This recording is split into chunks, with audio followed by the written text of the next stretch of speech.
Welcome back. కాసేపట్లో విజయవాడలో TDP కూటమి పక్షాల శాసనసభాపక్ష సమావేశం జరగనుంది. దీనికి టీడీపీ, జనసేన, బీజేపీ ఎమ్మెల్యేలు హాజరవుతున్నారు. శాసనసభాపక్ష నేతగా చంద్రబాబును ఎన్నుకుంటున్నట్లు ఈ సమావేశంలో ఒక తీర్మానం ఆమోదిస్తారు. మరోవైపు కాసేపటి క్రితం జనసేన కేంద్ర కార్యాలయంలో జనసేన ఎమ్మెల్యేలతో పవన్ కళ్యాణ్ కూడా భేటీ అయ్యారు. జనసేన శాసనసభాపక్ష నేతగా పవన్ కళ్యాణ్ ఎన్నికయ్యారు. మరోవైపు బీజేపీ రాష్ట్ర కార్యాలయంలో బీజేపీ ఎమ్మెల్యేలు కూడా భేటీ అయ్యారు.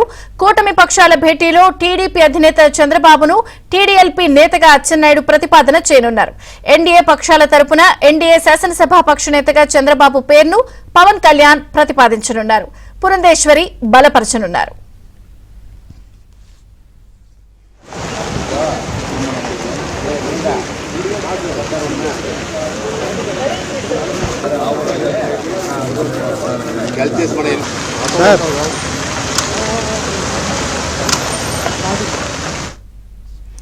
ఇక చంద్రబాబు మంత్రివర్గ కూర్పుపై టీడీపీ కూటమి పార్టీల శ్రేణుల్లో ఉత్కంఠ నెలకొంది. చంద్రబాబుతో పాటు టీడీపీ, జనసేన, బీజేపీ పార్టీలకు చెందిన మంత్రులు ప్రమాణ స్వీకారం చేయనున్నారని కూటమి వర్గాలు తెలిపాయి. ఈ మూడు పార్టీలు ఎన్నికల ముందు కూటమిగా ఏర్పడి కలిసి పోటీ చేశారు. మిత్రపక్ష పార్టీలను కూడా మంత్రివర్గంలోకి తీసుకోవాలని చంద్రబాబు నిర్ణయించారు.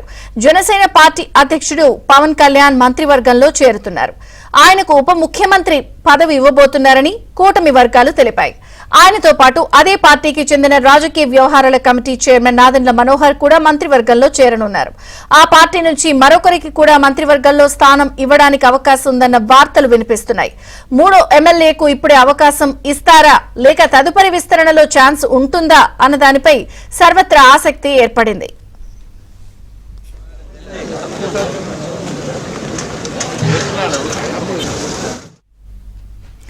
శాసనసభాపక్ష నేతగా చంద్రబాబును మరి కాసేపట్లో ఎంపిక చేయబోతున్నారు. ఈ పేరుని పవన్ కళ్యాణ్ ప్రతిపాదిస్తారు, పురంధేశ్వరి బలపరుస్తారు. సో బాబు కేబినెట్ కూర్పుపై కూడా సర్వత్రా ఉత్కంఠ నెలకొంది. Updates AP bureau chief Ramarao అడిగి తెలుసుకుందాం. Ramarao, over to you. Vijay Chandrika, Telugudesam శాసనసభాపక్ష సమావేశంతో పాటు తెలుగుదేశం కూటమి పక్షాల సమావేశం కూడా మరికొద్దిసేపట్లో జరగబోతుంది. ప్రస్తుతం ఆ సమావేశం జరగబోయే ఏ కన్వెన్షన్ సెంటర్లో మనం ఉన్నాము. అయితే ముందుగా అయితే మాత్రం తెలుగుదేశం శాసనసభాపక్ష సమావేశం జరగనుంది. ఈ సమావేశంలో చంద్రబాబు నాయుడిని శాసనసభాపక్ష నేతగా ఏపీ టీడీపీ అధ్యక్షుడు అచ్చెన్నాయుడు ప్రతిపాదించనున్నారు. ఆ తర్వాత మిగతా వాళ్ళంతా కూడా బలపరిచి ఏకగ్రీవంగా ఆమోదం తెలుపుతారు. అనంతరం ఎన్డీఏ కూటమి పక్షాలకు సంబంధించి శాసనసభ నాయకుడిగా నారా చంద్రబాబు నాయుడు పేరుని జనసేన అధినేత పవన్ కళ్యాణ్ ప్రతిపాదించబోతున్నారు. ఆ పేరుని బీజేపీ రాష్ట్ర అధ్యక్షురాలు రాజమండ్రి ఎంపీ పురంధేశ్వరితో పాటు మిగతా పక్షాల నేతలంతా కూడా సపోర్ట్ చేయబోతున్నారు. ఇప్పటికే జనసేన శాసనసభాపక్ష నేతగా పవన్ కళ్యాణ్ ఎన్నుకున్నారు. ఆ పార్టీ కేంద్ర కార్యాలయంలో జరిగిన సమావేశంలో ఆయన నాదెళ్ల మనోహర్ తెనాలి ఎమ్మెల్యే ఆయన పేరును ప్రతిపాదించారు. దీంతో పాటు జనసేన అయితే నాదెళ్ల మనోహర్ ప్రతిపాదించగా పవన్ కళ్యాణ్ ఎంపికయ్యారు. అయితే బీజేపీ శాసనసభాపక్ష సమావేశం జరుగుతుంది. దానికి సంబంధించి కూడా మరికొద్దిసేపట్లోనే సమాచారం రానుంది. బీజేపీ పక్ష నేతగా ఎవరిని ఎన్నుకోబోతున్నారు అనేది కూడా మనతో. అయితే ఈ రోజు జరుగుతున్న సమావేశానికి టీడీపీ ఎమ్మెల్యేలు, జనసేన, బీజేపీ ఎమ్మెల్యేలంతా కూడా హాజరయ్యారు. మనతో మాట్లాడేందుకు గన్నవరం ఎమ్మెల్యే యార్లగడ్డ వెంకట్రావు గారు ఉన్నారు. వెంకట్రావు గారు, మరికొద్దిసేపట్లోనే రాష్ట్రంలో ఒక చారిత్రాత్మక సంఘటనకి నాంది పలకబోతున్నారు. ప్రధానంగా చంద్రబాబు నాయుడిని కూటమి పక్షాల నేతగా, శాసనసభాపక్ష నేతగా ఎన్నుకోబోతున్నారు. ఎలా ఫీల్ అవుతున్నారు? మీ విజయం కోసం రాష్ట్రం మొత్తం ఎదురు చూశారు జనం. గన్నవరంలో యార్లగడ్డ వెంకట్రావు విజయం కోసం ఏమనుకుంటున్నారు? ఎలా చూస్తారు? ఎన్నుకోవటం నామమాత్రం ప్రాసెస్ అని నేను భావిస్తున్నా. రాష్ట్రంలో ఇచ్చిన మ్యాండేట్ని నమ్ముతున్న భవిష్యత్తు గతంలో లేనట్టుగా భారీ ఓట్ల శాతంతో భారీ సీట్లు కట్టబెట్టిన పరిస్థితి. ఈ రాష్ట్రంలో చంద్రబాబు నాయుడు గారి అధికారంలో వస్తుంది తప్ప అభివృద్ధి ఆగిపోయిన అభివృద్ధి సాగదని, అలాగే ఆంధ్రజాతి కీర్తి పతాక అభివృద్ధి ప్రదాత, అలాగే ఆగిన అభివృద్ధి సాగిపోవాలంటే చంద్రబాబు గారు రావాలని పాలనాధ్యక్షుడికి పట్టాభిషేకం చేసినట్టుగా నేను భావిస్తున్నాను. ఈ రాష్ట్ర ప్రజలు కూడా అయోధ్యలో శ్రీరామచంద్రుడు వనవాసానికి వెళ్ళి మళ్ళీ వెనక్కి వచ్చినప్పుడు అయోధ్య ప్రజలు ఎట్టయితే ఎదురు చూశారు శ్రీరామచంద్రుడి కోసం, ఈ రాష్ట్ర ప్రజలు కూడా అలాగే ఎదురు చూశారని నేను భావిస్తున్నాను. లేకపోతే ఇంత స్టన్నింగ్ మెజార్టీని ఇచ్చి అధికారం కట్టబెట్టరు గ్యారంటీగా దాంట్లో. అలాగే మీరు అన్న గన్నవరం విషయంకి వస్తే, గన్నవరం ప్రజలకి నేను జగన్మోహన్ రెడ్డికి ఛాలెంజ్ చేశాను. నాకు నీ రాజకీయ అపాయింట్మెంట్ అక్కర్లా, నువ్వు పులివెందుల శాసనసభకు వస్తావు, నన్ను గన్నవరం ప్రజలు ఎన్నుకుంటారని చెప్పాను. ఎట్టా నా ప్రతిజ్ఞ నెరవేర్చినందుకు గన్నవరం ప్రజలకి మనస్ఫూర్తిగా మీ ఏబిఎన్ ద్వారా నా హృదయపూర్వక నమస్కారం తెలియజేస్తూ వాళ్ళకి పాదవందనం తెలియజేస్తున్నాను. At the same time Gannavaram ఆ రోజున ఇచ్చిన మ్యాండేట్ బాధాకరం. ఆ రోజు ఇచ్చిన మ్యాండేట్తోనే చంద్రబాబు గారి కన్నీటికి కారణమైన, అలాగే భువనేశ్వర్ గారి వేదనకు కారణమైన గన్నవరాన్ని నాకు గిఫ్ట్గా చంద్రబాబు గారు నన్ను గిఫ్ట్గా ఇచ్చి రిటర్న్ గిఫ్ట్ గ్యారంటీగా చంద్రబాబు గారు ఇస్తారు. ఎట్టి పరిస్థితి అభివృద్ధి రూపంలో గన్నవరం అభివృద్ధి చెందేది ఖాయం. నేను 94 పరిస్థితులు రిపీట్ అవుతాయి. నేను గత 7 మాసాల క్రితం నేను చెప్పా ఎట్టి పరిస్థితి ప్రధాన ప్రతిపక్ష హోదా కూడా రాదని. అలాగే రాబోయే కాలంలో చంద్రబాబు గారు అధికారంలో వస్తేనే ఆగిపోయిన అధ్వానంగా తయారైన రోడ్లు కానీ, నిర్జీవంగా పోలవరం కానీ, అమరావతి కానీ రాష్ట్ర ప్రజలతో కూడా అవి కూడా చంద్రబాబు గారి పట్టాభిషేకం కోసం ఎదురు చూస్తే రాబోయే కాలంలో అభివృద్ధిస్తూ ఆంధ్రప్రదేశ్ ముందుకు దూసుకెళ్తుంది. Thank you. ఉమా గారు, ఒక చారిత్రక సందర్భం ఇది. ఎందుకంటే పక్ష నేతగా ఎన్నుకోబోతున్నారు. ఎలా చూస్తారు? తర్వాత విజయవాడలో అయితే ఎప్పుడూ లేని విధంగా 3 గెలిచారు. ఎలా చూస్తారు? విజయవాడ లాంటి కృష్ణా జిల్లాలో కంప్లీట్ క్లీన్ స్వీప్. ఇది ఖచ్చితంగా ప్రజలు ఒక రాక్షస పాలన విముక్తి పొందడానికి వేసినటువంటి ఓటు. బ్రహ్మాండంగా అధికారంలోకి వచ్చాం, ఎన్డీఏ కూటమి. చాలా సంతోషంగా ఉంది. కృష్ణా జిల్లాలో నానా నరకయాతన చూసాం గత 5 సంవత్సరాలు. ముఖ్యంగా మా యార్లగడ్డ వెంకట్రావు, మరి మా వాడు గెలిచినాక ఇవాళ సన్మానం చేద్దామంటే ఆడు వంశీ గారు దొరకట్లా. కాబట్టి అరే వంశీ, ఎక్కడున్నా ఒకసారి నువ్వు వస్తే ఇదే ఏ కన్వెన్షన్లో నీకు సన్మానం చేస్తాం. దయచేసి నువ్వు నీ బఫున్ గాళ్ళు అందరూ ఎవడైతే తెలుగుదేశం పార్టీ ఆఫీసు పగలగొట్టారో, ఎవడైతే మా పట్టాభిని కొట్టారో, మా కార్యకర్తలు, మా కళ్యాణి, మా సోదరి కళ్యాణిని కొట్టారో, వాళ్ళందరూ వస్తే మీ అందరికీ ఒకసారి గొప్ప సన్మానం చేస్తాం. ఎందుకంటే ఆ రోజు ఇదే వంశీ గారు గెలిచిన తర్వాత వెంకట్రావుకి సన్మానం చేస్తాను తిరిగాడు. వెంకట్రావుకి సన్మానం చేస్తాను తిరిగి వెంకట్రావు అక్కడే ఉన్నా ఏం చేయలేకపోయాడు. ఇప్పటికే వంశీ గారికి కోడిగుడ్ల సన్మానం జరిగింది. అయినా సరే మాకు సంతృప్తిగా లేదు. గొప్ప సన్మానం చేయాలి. గజమాల మంగళహారతులు అన్నీ పెట్టి వాడికి నవరంధ్రాలను నవధాన్యాలతో సన్మానం చేయాలని ఉంది. కాబట్టి అరే వంశీ, దయచేసి నువ్వు ఎక్కడున్నా అండర్ గ్రౌండ్లోంచి బయటికి రా, విజయవాడ రా. నీకు ఖచ్చితంగా సన్మానం జరిపి నీ గన్నవరం నియోజకవర్గ ప్రజలు నీకు సత్కరించడానికి సిద్ధంగా ఉన్నారని అడిగి హెచ్చరిస్తాను. రాము గారు, మామూలుగా రాష్ట్రంలో తెలుగుదేశం గెలుస్తుందని ఎంత చూశారో, గుడివాడలో తెలుగుదేశం గెలుపుకి సంబంధించి అంత ఎదురు చూశారు. ఎలా ఫీల్ అవుతున్నారు? విక్టరీ చాలా హ్యాపీగా ఉందండి. ప్రజలు కరెక్ట్ డెసిషన్ తీసుకున్నారు. ప్రజలంతా చాలా అంటే గుడివాడ ప్రజలు అంటే మా ఐడెంటిటీ కోసం పోరాటం చేశారు. కరెక్ట్గా మాట్లాడితే మాకున్న చెడ్డ పేరుని ఒక గుడివాడ ప్రజలంటే ఏదో బూతులు మాట్లాడుకుంటా అనే టైపులో జనాలందరూ అనుకునే పరిస్థితి నుంచి మేము బయట రావాలని చెప్పి అందరూ డిసైడ్ అయిపోయి ఇంత గొప్ప విజయాన్ని అందించారు.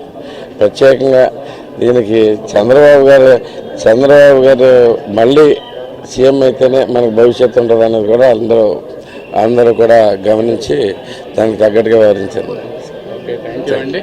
ఇక రాష్ట్రంలో అత్యధిక మెజార్టీతో గెలుపొందిన గాజువాక ఎమ్మెల్యే పల్లా శ్రీనివాసరావు ఉన్నారు. 5 సంవత్సరాల పాటు వైసీపీ వేధింపులకు గురవటమే కాకుండా 5 సంవత్సరాల పాటు ఆయన ఆస్తులను కూడా పోయి పోరాటం చేసిన వ్యక్తి పల్లా శ్రీనివాసరావు. అందుకనే జనం కూడా రాష్ట్రంలో అత్యధిక మెజార్టీతో ఆయన్ని గెలిపించారు. మనతో మాట్లాడేందుకు పల్లా గారు ఉన్నారు. సార్, ఎలా చూస్తారు మీ విక్టరీని? తర్వాత ఈరోజు కూడా చంద్రబాబు నాయుడు గారిని టీడీఎల్పీ నేతగా అండ్ కూటమి పక్షాల నేతగా కూడా ఎన్నుకోబోతున్నారు. ఇది ఒక ఇంపార్టెంట్ సందర్భం ఇది. అవును సార్, ఇది తెలుగుదేశం, జనసేన, బీజేపీ ఉమ్మడి నాయకులందరూ కలిసి సాధించినటువంటి విజయంగా భావించవచ్చండి. ఇంకొకటి, ప్రజలు ఎప్పుడు కూడా పోరాట పటిమని ఆస్వాదిస్తారండి. అలాగే ఒక అన్యాయం జరిగిందంటే ఆ అన్యాయం జరిగినటువంటి వ్యక్తికి పక్షాన్ని నించుంటారు అనడానికి ఇది ఒక నిదర్శనం కూడా మనం భావించవచ్చండి. అలాగే ఈరోజు ఒక నియంత పోకడలతో వెళ్తున్నటువంటి వ్యక్తిని ఇంటికి పంపించాలి, ప్రజాస్వామ్య విలువలు కాపాడాలి అనే మెసేజ్ ఇచ్చినట్టుగా ఆంధ్రప్రదేశ్ ప్రజలందరూ కూడా ఇచ్చినట్టుగా ఉందని భావిస్తున్నానండి. థ్యాంక్ యూ అండి. అంతా మాట్లాడేందుకు చౌదరి గారు ఒక్క నిమిషం. సుజనా చౌదరి గారు ఉన్నారు. సుజనా చౌదరి గారితో మాట్లాడండి. సార్, ఇవాళ ఒక హిస్టారికల్ ఇది జరుగుతుంది. అంటే ఈ రాష్ట్రంలో ఒక అరాచక పాలనకు ముగింపు, తర్వాతనేమో ఒక కొత్త ఇది ఒక హిస్టారికల్ ఈవెంట్. ఎలా చూస్తారు మీరు? చాలా సంతోషంగా ఉందండి. ప్రజాస్వామ్యంలో ప్రజలు తలుచుకుంటే అరాచక పాలన ఏ విధంగా తరిమి కొడతారు అనే దానికి ఇది ఒక పెద్ద నిదర్శనం. ఇది ఒక కేస్ స్టడీ. భారతదేశ ప్రజాస్వామ్య వ్యవస్థ మొత్తం కూడా నేర్చుకుంటుందని నా నమ్మకం. మీ గెలుపు తర్వాత బీజేపీకి 8 సీట్లు రావటం, ఇప్పుడు పవన్ కళ్యాణ్ గారు చంద్రబాబు నాయుడు గారిని కూటమి పక్షాల నేతగా, శాసనసభ నేతగా ఎన్నుకోబోతున్నారు. మీ పార్టీ ప్రతిపాదించబోతుంది. సందర్భం ఎలా చూస్తారు? చాలా సంతోషంగా ఉందండి. ఇది ఈ రోజు నేను సంకీర్ణ రాజకీయాలు బాగా గట్టిపడే రోజులు వచ్చినాయి. మళ్ళీ డెఫినెట్గా దానివల్ల ప్రజాస్వామ్యానికి చాలా మంచి జరుగుతుందని నా నమ్మకం. కూటమి గెలుపు ఒక ఎత్తు అయితే, విజయవాడ వెస్ట్లో సుజనా చౌదరి గెలుపు ఇంకొక హిస్టరీ క్రియేట్ చేసింది. ఎందుకంటే విజయవాడ వెస్ట్ ఇంతవరకు టీడీపీ ఖాతాలో ఎప్పుడో ఒకసారి వచ్చింది, ఆ తర్వాత ఇంతవరకు లేదు. భగవంతుడి ఆశీస్సులు, ప్రజల దీవెనలు. ప్రజలు తలుచుకున్నారు, ఓట్లు వేశారు, కాబట్టి గెలవడం జరిగింది. ఎలా చూస్తారు మీ కాన్స్టిట్యున్సీని? ఏం చేయబోతున్నారు? తర్వాత అందరూ కూడా ఎదురు చూస్తుంది ఏంటంటే నెంబర్ 1 క్యాపిటల్. మీరు మొదటి నుంచి కూడా అంగుళం కూడా అమరావతిని కదల్చలేరనే నినాదం బిగించేసింది మీరే. బీజేపీయే ఈ రాష్ట్రంలో ఏకైక రాజధాని అమరావతి అని చేసింది. తర్వాత పోలవరం మూలనబడింది. లైఫ్ లైన్ ఆఫ్ ఆంధ్రప్రదేశ్ అని చెప్పి పోలవరాన్ని చెప్తారు. ఈ రెండింటినీ నెరవేర్చాల్సిన బాధ్యత బీజేపీకి సపోర్ట్ చేసిన మీ మీద ఉంది, తర్వాత బీజేపీ మీద కూడా ఉంది. ఏం చేయబోతున్నారు బీజేపీ పక్షం నుంచి? డెఫినెట్గా ముఖ్యమంత్రి చంద్రబాబు నాయుడు గారు పరుగులు తెప్పిస్తారు దాన్ని. ఆ దిశగా ఏ మాత్రం మనం ఎంత చేయగలిగితే అంతా నేను గట్టిగా చేస్తాను. 5 సంవత్సరాలు డెఫినెట్గా పోరాడాం. రైతులు కూడా చాలా కష్టపడ్డారు. రైతులు అందరం కలిసి పోరాడాం, కాపాడాం. 5 సంవత్సరాలు రాజధాని రాకుండా పోలవరం గట్టిగా 2 సంవత్సరాలు కంప్లీట్ చేయించే పని మీద ముఖ్యమంత్రి గారు ఉంటారు. దానికి నా వంతు ఒక ఎమ్మెల్యేగా ఏ సహకారంగా ఉంటే ఆ పని నేను చేసి పెడతాను. రైట్. కొంత మాట్లాడేందుకు గంటా శ్రీనివాసరావు గారు ఉన్నారు, భీమిలి ఎమ్మెల్యే. శ్రీనివాస్ గారు, రాష్ట్రంలో 2వ అత్యధిక మెజారిటీ భీమిలి. ఫస్ట్ గాజువాక, 2 మీరు, 3 లోకేష్. ఎలా చూస్తున్నారు ఈ విజయాన్ని? తర్వాత ఇప్పుడు కూటమి శాసనసభాపక్ష నేతగా చంద్రబాబుని ఎన్నుకోబోతూ ఉన్నారు. తర్వాత ఫస్ట్ అంటే వైజాగ్ పాలనా రాజధాని అన్నారు, బట్ ఇప్పుడు అమరావతి ఏకైక రాజధాని అని చెప్తున్నారు. వైజాగ్ ఏ విధంగా ఇంపార్టెన్స్ ఉండబోతుంది అండ్ అమరావతిని ఏం చేయబోతున్నారు? ఎలా అమరావతిని ఎప్పుడు ట్రాక్లోకి తీసుకోవాలి? ఎన్నికలకు ఒక 1 year 1.5 year ముందే ఏదైతే గ్రాడ్యుయేట్ ఎమ్మెల్సీ ఎన్నికలు ఉన్నాయో ఆ గ్రాడ్యుయేట్ ఎమ్మెల్సీ ఎన్నికల్లోనే స్పష్టంగా ప్రజలు ఏ విధంగా ఉన్నారు, ఏం కోరుకుంటున్నారు అనేది అర్థమైపోయింది. మరి ఆ రోజు మేము వేపాడ చిరంజీవి గారిని ఎమ్మెల్సీగా పెట్టినప్పుడు ఫస్ట్ రౌండ్లోనే భారీ మెజార్టీతో గెలిచే విధంగా ప్రజలు తీర్పిచ్చారంటే ఆ రోజు నేను చెప్పాను, ఇది ఈ అమరావతి క్యాపిటల్ కాదని వైజాగ్ క్యాపిటల్ అంటున్నారు, దీని మీద ఒక మ్యాండేట్గా దాన్ని తీసుకోవాలి. ప్రజలు కానీ దాన్ని స్వాగతిస్తే మళ్ళీ ఖచ్చితంగా వైసీపీ ఎమ్మెల్సీ గెలుస్తాడు, లేదు అమరావతి రాజధాని కావాలంటే చిరంజీవి గారు గెలుస్తారని చెప్పి ఆ రోజు ఒక మ్యాండేట్గా తీసుకొని మేము ఎలక్షన్లోకి వెళ్ళాం. దాన్ని ఆ రోజే గెలవడం జరిగింది. మరి ఆ పరంపర మొన్న ఎలక్షన్స్లో ఒక సునామీ, ఎందుకంటే ఇది సునామీ కంటే కూడా పెద్దవాడు లేదు, అంత ఘన విజయం సాధించే విధంగా అన్ని పార్టీలు కలిపి బ్రహ్మాండంగా దీన్ని చేయడం జరిగింది. ఓకే, మా భీమిల్లో 2nd హైయెస్ట్ మెజారిటీ. భీమిలి జనరల్గా కొంచెం తెలుగుదేశం పార్టీకి గట్టి కాన్స్టిట్యున్సీ, దానితో జనసేన ముఖ్యంగా పార్టీ మీద ఉన్న అభిమానం మొత్తం ఇవన్నీ కలిపి ఆ రోజు మొత్తం పోలింగ్లో అనిపించింది మాకు. ఇప్పుడైతే ఏకపక్షంగానే జరుగుతూ ఉందో ఖచ్చితంగా మంచి భారీ మెజార్టీ వస్తుందని, అది ప్రజల యొక్క ఆశీస్సులు, ముఖ్యంగా చంద్రబాబు నాయుడు గారి నాయకత్వం పట్ల ఆ ప్రాంత ప్రజలు పెట్టుకునే నమ్మకం. థ్యాంక్ యూ అండి. శ్రావణ్ గారు ఉన్నారు, తాటికొండ ఎమ్మెల్యే. సార్, అమరావతిలో లైట్లు వెలిగినాయి రాత్రి, తర్వాత మీరు తాటికొండ ఎమ్మెల్యే, మీరే రాజధాని ఎమ్మెల్యే. ఎలా చూస్తారు ఈ విజయాన్ని? తర్వాత చంద్రబాబు నాయుడు గారు కూటమి పక్షాల నేతగా ఎన్నుకోబోతున్నారు. ఇప్పుడు శాసనసభ నేతగా, టీడీఎల్పీ నేతగా, ఆ తర్వాత కూటమి పక్షాల నేతగా ఎన్నుకోబోతున్నారు. ఈ విజయం మీద ఎలా వర్ణిస్తారు? తర్వాత రాజధాని పరిస్థితి. సంపూర్ణ విజయంలో రాజధాని 3 వంతులు ఉంది. అమరావతి ఒక విజయమే ఆంధ్రప్రదేశ్ విజయం, తెలుగుదేశం, జనసేన, బీజేపీ కూటమి విజయంగా భావిస్తూ ఉన్నాను. ఎందుకంటే చంద్రబాబు నాయుడు గారు ప్రతి సభలోనూ స్పష్టంగా చెప్పారు, ఉత్తరాంధ్ర నుంచి రాయలసీమ ప్రాంతంలో ఏ ప్రాంతానికి వెళ్ళినా అమరావతితో రాజధాని అమరావతిగానే ఉంటుందని స్పష్టంగా చెప్పారు. తద్వారా అమరావతిలో లైట్లు చంద్రబాబు నాయుడు గారు వచ్చాడంటేనే ఆటోమేటిక్గా జరుగుతూ ఉంటాయి. అయితే చాలా దారుణమైన అంశం ఏంటంటే, మనం గుర్తుపెట్టుకోవాల్సింది, చంద్రబాబు నాయుడు గారి మీద పెట్టిన అక్రమ కేసును ఒకసారి గుర్తు చేసుకోవాలి. ఎక్కడ 37వ పేరు స్కిల్ డెవలప్మెంట్లో 37 పేరు వాళ్ళని తీసుకొచ్చి ఏ చట్ట ప్రకారం అరెస్ట్ చేయొచ్చు అనేది చాలా ఇంపార్టెంట్. అది కాకుండా అమరావతి రాజధానికి సంబంధించి దాదాపు 9,000 కోట్ల రూపాయల పనులు జరిగినాయి. అక్కడ ఈ 9,000 కోట్ల రూపాయల ప్రజాధనాన్ని వృధా చేసే హక్కు జగన్మోహన్ రెడ్డికి ఎవరిచ్చారు? అంతేకాకుండా ప్రజావేదిక కూలగొట్టారు. అది ఈ రోజుకు కూడా అక్కడ డెబ్రిస్ తీయకుండా చెత్త అంతా తీసేయకుండా ఉంచాడు. దీని వంటి అర్థం ఏంటనమాట, పరిపాలన కాదు అతను సాగించింది, స్పష్టంగా కక్ష సాధింపు చర్య. ఈ కక్ష సాధింపు చర్యలు ఎవరి మీద అంటే సాక్షాత్తు చంద్రబాబు నాయుడు గారి మీద. ఈ కక్ష సాధింపు చర్యలకు విరుగుడుగా ప్రజలు ఈ స్పష్టమైన అఖండమైన విజయాన్ని ఇచ్చారు. అమరావతి అభివృద్ధి చెందుతుంది. రావడంతో చంద్రబాబు గారు రావడంతో అర్థమవుతుంది ఏంటంటే అమరావతి వెలుగుతుంది. ఆ వెలుగు స్పష్టంగా కనిపిస్తుంది. థ్యాంక్ యూ అండి.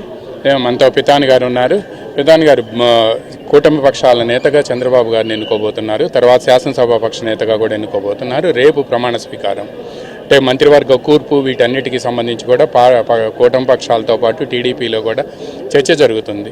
ఎలా చూస్తారు? తర్వాత తెలుగుదేశం వస్తేనే రాజధాని అమరావతి అండ్ పోలవరం ఈ రెండు కూడా సాకారం అవుతాయని చెప్పి ఒక ఇది ఉంది. ఇప్పుడు చంద్రబాబునే కొద్దిసేపట్లోనే చంద్రబాబు నాయుడు గారిని ఎన్నుకోబోతున్నారు. ఈనాడు ఒక పక్క టీడీఎల్పీ సభా పక్ష నేతగానే చంద్రబాబు నాయుడు గారు తెలుగుదేశం పార్టీ ఎన్నుకోబోతుంది. అలాగే కూటమి అభ్యర్థిగా సీఎం ముఖ్యమంత్రి అభ్యర్థిగా కూడా ఈరోజు ఎన్నిక కాబోతోన్నది. వారికి ఏకాగ్రహం కాబోతోంది. వారిని హృదయపూర్వకంగా ప్రజలు ఆశించినట్లే ముఖ్యమంత్రి చంద్రబాబు నాయుడు గారు రావాలి. అటువంటి వచ్చినప్పుడే ఇటు పోలవరం ప్రాజెక్టు కానీ, రాజధాని కానీ, అభివృద్ధి కానీ, సంక్షేమాలు కానీ జరగబోతున్నాయన్న మాట ప్రజల యొక్క ఆకాంక్షకు అనుగుణంగానే ఇవాళ ప్రజాప్రభుత్వం వచ్చింది. ఇది ప్రజల ప్రభుత్వం. ఇది పేదలు, ధనికులు, వ్యవసాయదారుడు, పారిశ్రామికవేత్తలు అందరూ కూడా కోరుకున్న ప్రభుత్వం. ఇటువంటి ప్రభుత్వం రావాలని ఆశించిన తర్వాత 164 సీట్లు ఇచ్చారు. అంటే 164 హిస్టారికల్, ఎప్పుడూ లేని కనివిని వేరుకున్న జడ్జిమెంటు ప్రజల నుంచి వచ్చిన సందర్భంగా కూటమి ఆచితూసి పరిపాలన చేస్తుంది. ఎక్కడైనా తప్పులు చేయాలంటే భయపడే పరిస్థితిలో మా ప్రభుత్వం ఉంటుంది. ఎక్కడైనా పాత్రికేయ మిత్రులు చేసే ప్రయత్నం, ఎక్కడైనా హెచ్చరికలు చేస్తే దానికి ప్రాదర్శిగా రియాక్ట్ అయ్యి సరిచేసుకునే ప్రభుత్వం. ప్రజల యొక్క ఆకాంక్ష ఎక్కడ ఏ రకంగా మనం బ్యాలెన్స్ చేయాలో ఆ రకంగా తీసుకెళ్లే కార్యక్రమం రాష్ట్రంలో పారిశ్రామిక రంగాన్ని కానీ, వ్యాపార రంగాన్ని కానీ, రియల్ ఎస్టేట్ రంగాన్ని కానీ నిరుద్యోగం లేకుండా చేసే కార్యక్రమంలో ఆర్థికంగా అభివృద్ధి చెందడానికి ఈనాడు చేస్తున్న ప్రయత్నం. ఈనాడు కేంద్రంలో కూడా ఎన్డీఏ భాగస్వామ్య ప్రభుత్వంలో కీలక నేతగా ఈనాడు చంద్రబాబు నాయుడు గారు కానీ, పవన్ కళ్యాణ్ గారిని ఈ రాష్ట్రంలో మంచి అదృష్టంగా భావిస్తూ ఉన్నాను. ఇటువంటి టైంలో కేంద్రం నుంచి కూడా సరైన మద్దతు, సరైన ఆర్థిక సౌలభ్యాన్ని కూడా ఈ రాష్ట్రంలో రాబోతుందనే మాట చెప్తా ఉన్నాం. అదే కాకుండా ప్రత్యేక హోదాను కూడా ఆలోచింప చేయడానికి ఇది ఒక మంచి కార్యక్రమంగా భావిస్తా ఉన్నాం. Thank you. మనతో మాట్లాడేందుకు కొల్లు రవీంద్ర గారు కూడా ఉన్నారు. అయితే ఈరోజు చంద్రబాబు నాయుడును మొదట టీడీపీ శాసనసభాపక్ష నేతగా ఎన్నుకోబోతున్నారు. ఆ తర్వాత కూటమి పక్షాల లీడర్, హౌస్ లీడర్గా కూడా పవన్ కళ్యాణ్ ప్రతిపాదించబోతూ ఉన్నారు. తర్వాత పురంధేశ్వరి బలపరచబోతున్నారు. లేకపోతే ఆమె రాని పక్షంలో బీజేపీ నేతలు